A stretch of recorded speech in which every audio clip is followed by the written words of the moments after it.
मुंशी प्रेमचंद की कहानी मिलाप। लाला ज्ञानचंद बैठे हुए हिसाब किताब जांच रहे थे कि उनके सुपुत्र बाबू नानक चंद आए और बोले, दादा, यहाँ पड़े पड़े जी उगता गया। आपकी आज्ञा हो तो मैं सैर को निकल जाऊं। 1 महीने में ले लौट आऊंगा। नानक चंद बहुत सुशील और नवयुवक था। रंग पीला, आंखों के गिर्द हल्के शाह धब्बे, कंधे झुके हुए। ज्ञानचंद ने उसकी तरफ तीखी निगाह से देखा और व्यंग्यपूर्ण स्वर में बोले, क्यों, क्या यहाँ तुम्हारे लिए कुछ कम दिलचस्पियां हैं? ज्ञानचंद ने बेटे को सीधे रास्ते पर लाने की बहुत कोशिश की थी, मगर सफल न हुई। उनकी डांट फटकार और समझाना बुझाना बेकार हुआ। उसकी संगति अच्छी न थी। पीने पिलाने और राग रंग में डूबा रहता था। उन्हें यह नया प्रस्ताव क्यों पसंद आने लगा? लेकिन नानकचंद उसके स्वभाव से परिचित था। बेधड़क बोला, अब यहाँ जी नहीं लगता। कश्मीर की बहुत तारीफ सुनी है, सोचता हूँ वहीं जाऊं। ज्ञानचंद, बेहतर है, तशरीफ ले जाइए। नानकचंद हंसकर, रुपए तो दिलवाइए, इस वक्त 500 रुपए की सख्त जरूरत है। ज्ञानचंद, ऐसी फिजूल बातों का मुझसे जिक्र न किया करो, मैं तुम्हें बार बार समझा चुका। नानकचंद ने हट करना शुरू किया और बूढ़े लाला इनकार करते रहे। यहाँ तक कि नानकचंद झुंझला कर बोला, अच्छा कुछ मत दीजिए, मैं यूं ही चला जाऊंगा। ज्ञानचंद ने कलेजा मजबूत करके कहा, बेशक, तुम ऐसे ही हिम्मत वाले हो। वहां भी तुम्हारे भाई बंद बैठे हुए हैं ना? नानकचंद, मुझे किसी की परवाह नहीं। आपका रुपया आपको मुबारक रहे। नानकचंद की ये चाल कभी पट नहीं पड़ती थी। अकेला लड़का था। बूढ़े लाला ढीले पड़ गए। रुपया दिया, खुशामद की, और उसी दिन नानकचंद कश्मीर के लिए रवाना हो गए। मगर नानकचंद यहाँ से अकेला न चला। उसकी प्रेम की बातें आज सफल हो गई थी। पड़ोस में बाबू रामदास रहते थे। बेचारे सीधे साधे आदमी थे। सुबह दफ्तर जाते, शाम को आते। इस बीच नानकचंद अपने कोठे पर बैठा हुआ उनकी बेवा लड़की से मोहब्बत के इशारे किया करता। यहाँ तक कि अभागी ललिता उसके जाल में आ फंसी। भाग जाने के मंसूबे हुए। आधी रात का वक्त था। ललिता एक साड़ी पहने अपनी चारपाई पर करवटें बदल रही थी। जेवरों को उतार कर उसने एक संदूचके में रख दिया था। उसके दिल में इस वक्त तरह तरह के ख्याल दौड़ रहे थे और कलेजा जोर जोर से धड़क रहा था। मगर चाहे और कुछ न हो, नानकचंद की तरफ से उसे बेवफाई का जरा भी गुमान न था। जवानी की सबसे बड़ी नेमत मोहब्बत है, और इस नेमत को पाकर ललिता अपने को खुश नसीब समझ रही थी। रामदास बेसुध सो रहे थे कि इतने में कुंडी खटकी। ललिता चौंक कर उठ खड़ी हुई। उसने जेवरों का संदूकचा उठाया और एक बार इधर उधर हसरत भरी निगाहों से देखा और दबे पांव चौंक चौंक कर कदम उठाती दहलीज में आई और कुंडी खोल दी। नानकचंद ने उसे गले से लगा लिया। बग्घी तैयार थी। दोनों उस पर जा बैठे। सुबह को बाबू रामदास उठे।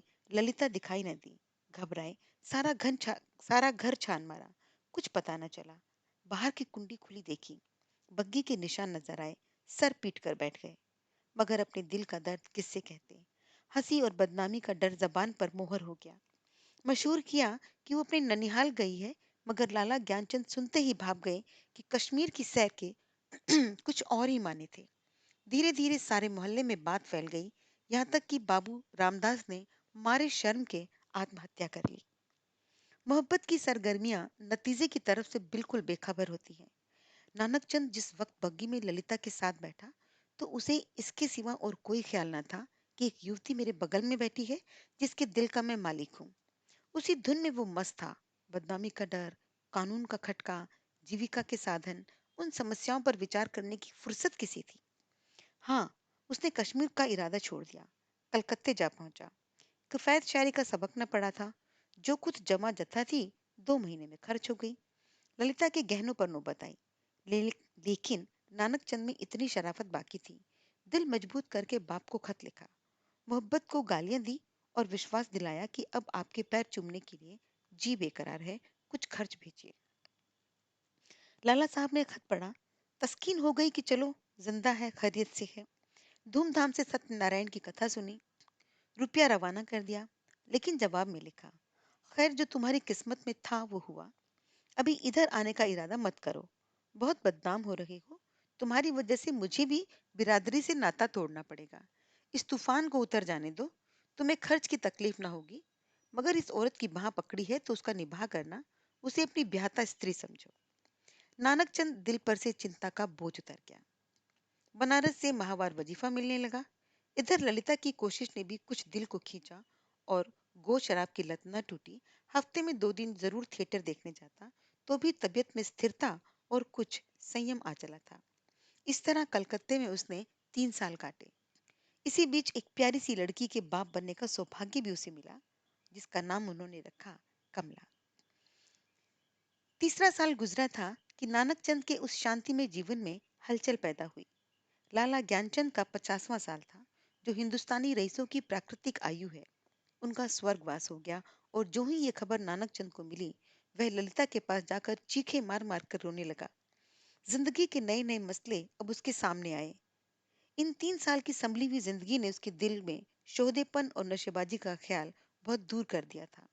उसे अब ये फिक्र सवार हुई कि चलकर बनारस में अपनी जायदाद का कुछ इंतजाम किया जाए, वरना सारा कारोबार में अपनी जायदाद का कुछ इंतजाम करना चाहिए, वरना सब मिट्टी में मिल जाएगा।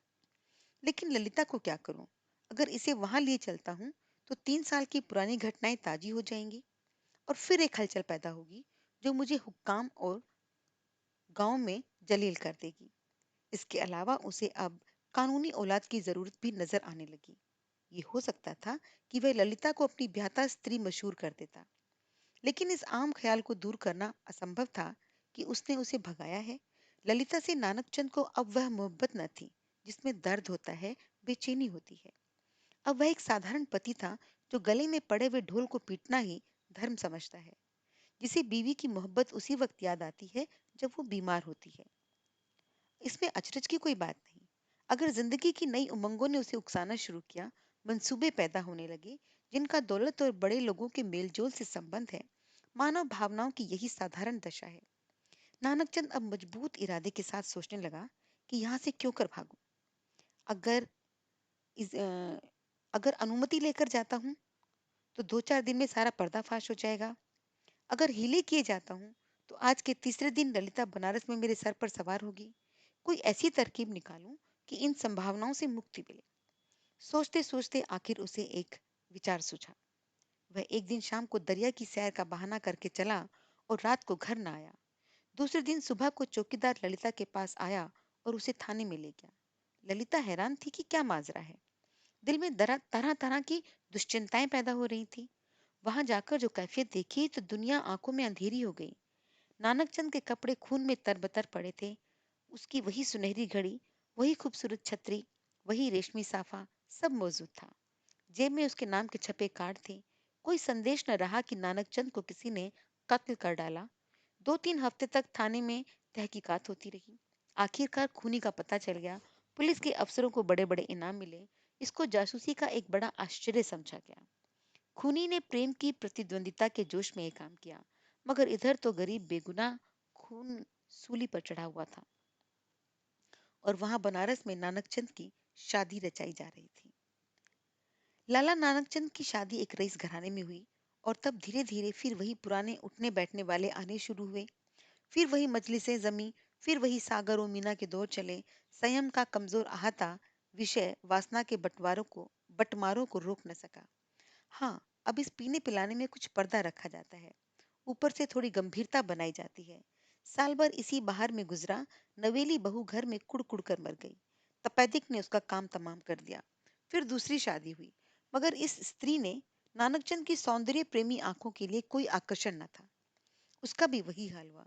कभी बिना रोए कोर मुंह में नहीं दिया। 3 साल में चल बसी। अब तीसरी शादी हुई। ये औरत बहुत सुंदर थी, अच्छे आभूषणों से सुसज्जित। नानकचंद के दिल में इसने अपनी जगह बना ली, और एक बच्चा भी पैदा हुआ। नानकचंद गृहस्थ आनंदों से परिचित होने लगा। दुनिया के नाते रिश्ते अपनी तरफ खींचने लगे। मगर प्लेग के लिए सारे मंसूबे धूल में मिला दिए मगर प्लेग ने ये सारे मंसूबे धूल में मिला दिए। पति प्रायणा स्त्री, 3 बरस का प्यारा सा लड़का हाथ से गया, और दिल पर ऐसा दाग छोड़ गया जिसका कोई मरहम न था। उच्च श्रृंखलता भी चली गई, अय्याशी भी खत्म हुई। दिल पर रंजोगम छा गया, और तबीयत संसार से विरक्त हो गई। जीवन की दुर्घटनाओं में अक्सर बड़े महत्व के नैतिक पहलू छिपा करते हैं। इन संयमों ने नानकचंद के दिल में मरे हुए इंसान को जगा दिया। जब निराशा के यातनापूर्ण अकेलेपन में पड़ा हुआ इन घटनाओं को याद करता, तो उसका दिल रोने लगता। मालूम होता कि ईश्वर ने मुझे मेरे पापों की सजा दी है।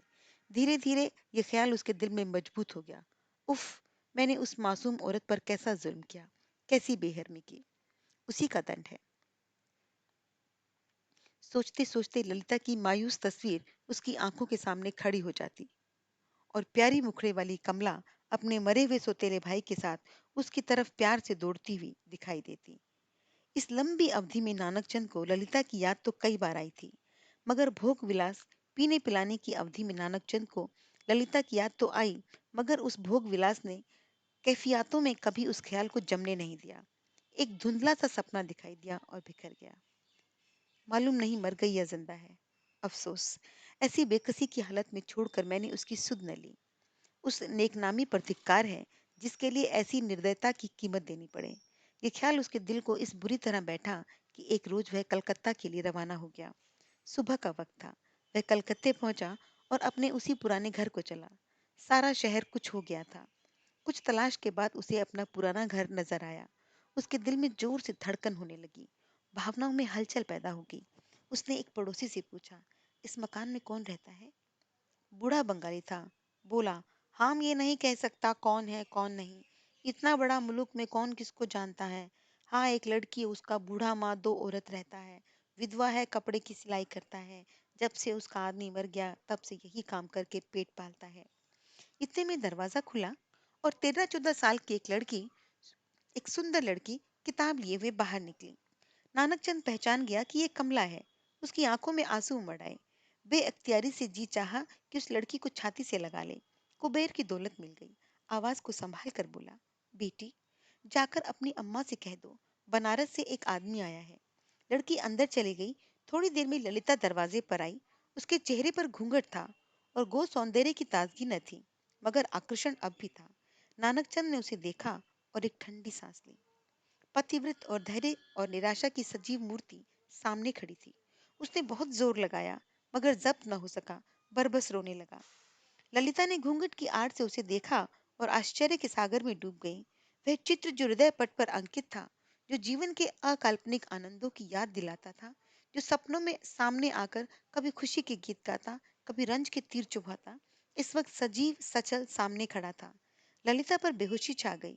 कुछ वही हालत जो आदमी को सपने में होती है। कुछ व्यग्र होकर नानकचंद की तरफ बढ़ी और रोती हुई बोली, मुझे भी अपने साथ ले चलो। मुझे अकेले किस पर छोड़ दिया। मुझसे अब यहाँ नहीं रहा जाता। ललिता को इस बात की जरा भी चेतना न थी कि वह उस व्यक्ति के सामने खड़ी है जो एक जमाना हुआ मर चुका, वरना शायद वह चीख कर भागती। उस पर एक सपने की सी हालत छाई हुई थी। मगर जब नानकचंद ने उसे सीने से लगा कर कहा, ललिता, अब तुमको अकेले न रहना पड़ेगा। तुम्हें इन आंखों की पुतली बनाकर रखूंगा। मैं इसीलिए तुम्हारे पास आया हूँ। मैं अब तक नरक में था, अब तुम्हारे साथ स्वर्ग को भोगूंगा। तो ललिता चौंकी और छिटक कर अलग होती हुई बोली, आंखों को तो यकीन आ गया, मगर दिल को नहीं आता। ईश्वर करे ये सपना ना हो, ये सपना ना हो। धन्यवाद। उम्मीद करती हूँ कि आपको ये कहानी पसंद आई होगी। और आपको इस कहानी के बारे में अगर कुछ कहना है या फिर आपको कोई दूसरी कहानी सुननी है, तो अपने दोस्त के साथ अपने विचार, अपनी इच्छा साझा कर सकते हैं। अगले ऑडियो में आपके साथ फिर मुलाकात होगी। तब तक के लिए टेक केयर।